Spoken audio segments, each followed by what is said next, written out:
Dans l'exercice 7, on vous explique qu'on obtient la pente d'une route en calculant le quotient du dénivelé, c'est-à-dire le déplacement vertical, par le déplacement horizontal. Une pente s'exprime sous forme de pourcentage. Donc sur l'exemple ci-contre, on a notre dénivelé de 15 mètres sur notre déplacement horizontal de 120 mètres, ce qui va nous donner 15 divisé par 120, qui va nous donner un pourcentage de la pente de 12,5. Et donc on va vous demander ensuite de classer les pentes suivantes dans l'ordre décroissant, c'est-à-dire de la pente la plus forte. Donc notre première pente, c'est la route descendant du château des Adhémar à Montélimar. Donc on a déjà notre pourcentage de pente, 24%. Dans le tronçon d'une route descendant du col du Grand Colombier, nous avons notre dénivelé, notre route, mais nous ce qu'on a besoin c'est cette longueur ici.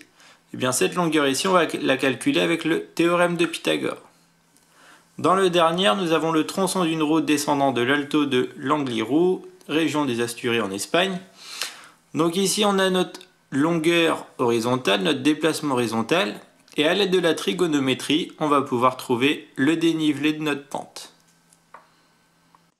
Donc dans l'exercice 7, nous avons nos trois pentes. Donc pente numéro 1, elle fait 24%. Comme ça, celle-là, c'est facile, elle est déjà faite. Donc dans l'exemple, dans la pente numéro 2, on a notre dénivelé qui est de 280 mètres et notre hypoténuse, donc notre route qui fait 1,5. Donc on va appeler notre triangle ABC rectangle en A. On sait que AB va faire 280 mètres, BC va faire 1,5. Donc on a AB qui est égal à 280 mètres qu'on va convertir en kilomètres. BC fait lui 1,5 km. Donc on a que le triangle ABC et rectangle en A. On a l'hypoténuse et le côté BC d'après l'égalité de Pythagore.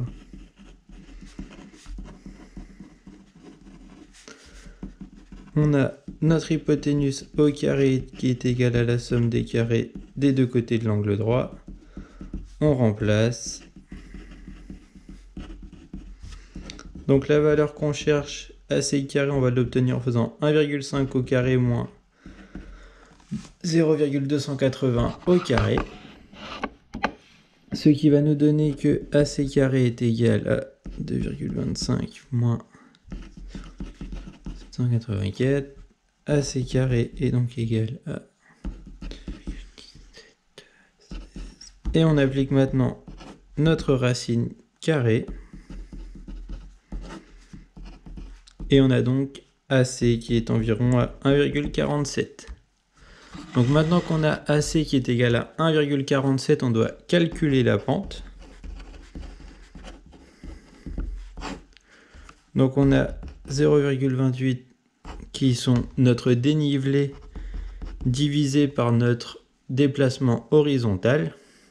Donc environ égal à 0,19, ce qui nous donne une pente à 19%. La pente numéro 3. On a ici notre triangle rectangle, où l'angle ici fait 2,4 degrés. Nous avons notre route et nous avons notre déplacement horizontal de 146 mètres. Et donc nous, la longueur qu'on va chercher, ça va être celle-ci. Alors, on va donc placer notre triangle. Donc on va avoir notre triangle DEF qui va être rectangle en D. Je place ici mon point F. Donc j'ai mon hypoténuse DE qui fait 146 mètres et l'angle E qui fait 12,4 degrés. Le triangle DEF est rectangle en D. L'hypoténuse et le côté EF. Donc nous on connaît DE qui fait 146 mètres et l'angle E qui fait 2,4. Donc on connaît le côté adjacent. Adjacent c'est DE.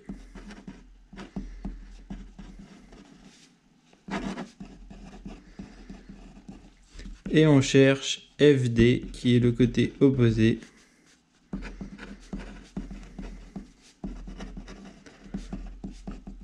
AE. Donc on doit bien préciser le côté opposé à quel angle. Donc quelle est la formule de trigonométrie qui fait intervenir le côté adjacent et le côté opposé? C'est tout simplement la tangente. Donc la tangente d'un angle c'est tau A, donc c'est le côté opposé DF sur le côté adjacent. On remplace par les valeurs connues. Donc tangente de 2,4 divisé par DF qu'on cherche. Tangente 12,4 est égale à DF, la valeur qu'on cherche, divisé par 146, pardon. Et donc DF va être égal à tangente 12,4 fois 146. Donc on trouve une longueur de DF de 32,1 environ.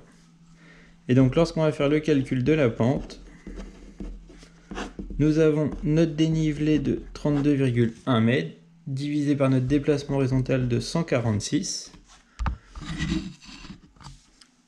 Eh bien on va trouver environ 0,22, ce qui nous fait une pente à 22%.